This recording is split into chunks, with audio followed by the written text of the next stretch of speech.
আমরা যেন কোনো সিন্ডিকেট তৈরি করে খাল খননের নামে সরকারি টাকা চুরি করার প্রকল্প কিন্তু তৈরি করতে দেওয়া যাবে না।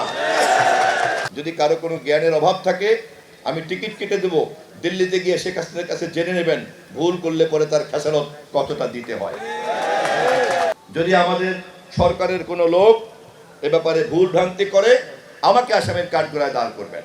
খাল উদ্বোধনের ক্ষেত্রে জনগণের কাছে একটা প্রশ্ন বারবার আসে, বিএডিসির কর্মকর্তাদেরকে আমি এ ব্যাপারে একটু সজাগ থাকতে বলবো। খাল খননের উৎসস্থল থেকে এর শেষ বিন্দু পর্যন্ত পানি প্রবাহ নিশ্চিত করতে হবে। খাল খনন প্রকল্প কিন্তু ঠিকাদার আর ইঞ্জিনিয়ারের টাকা পয়সা আয় করার জন্য হতে পারে না।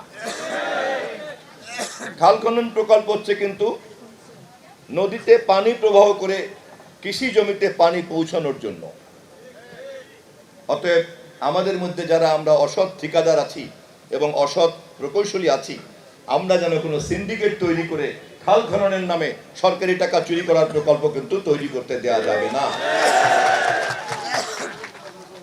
দূরবীন লাগিয়ে আমাদেরকে দেখতে হবে উৎসস্থলে পানি আছে কিনা, এবং যেখানে গিয়ে পানিটা পৌঁছাবে সেই পানিটা কৃষকের কৃষি জমিতে পৌঁছালো কিনা, এই কুতুবপুরের খাল সেইভাবে পানি প্রবাহিত হয় কিনা, এ ব্যাপারে পাহারা দেওয়ার জন্য আপনারা যারা এলাকাবাসী আমার সামনে আছেন, আপনাদেরকে আমি দায়িত্ব দিয়ে রাখলাম,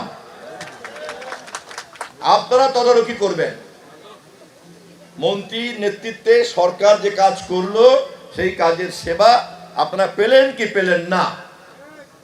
যদি আমাদের সরকারের কোনো লোক এ ব্যাপারে ভুল ভ্রান্তি করে, আমাকে আসামের কাঠগড়ায় দাঁড় করবেন। পরিচ্ছন্নতাই কিন্তু আমাদের বিজয়ের প্রধান শর্ত।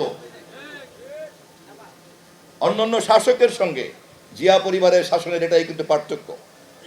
এই পার্থক্য আমাদের প্রত্যেকটি কর্মীকে মাথায় রাখতে হবে। আমরা যদি জনগণের কাছে এই আস্থাকে ধরে রাখতে না পারি, তাহলে তার পরিণতি কি হয় তা আমরা শেখ হাসিনার কাছ থেকে শিক্ষা নিতে পারি। যদি কারো কোনো জ্ঞানের অভাব থাকে, আমি টিকিট কেটে দেবো, দিল্লিতে গিয়ে শেখ হাসিনার কাছে জেনে নেবেন ভুল করলে পরে তার খেসারত কতটা দিতে হয়।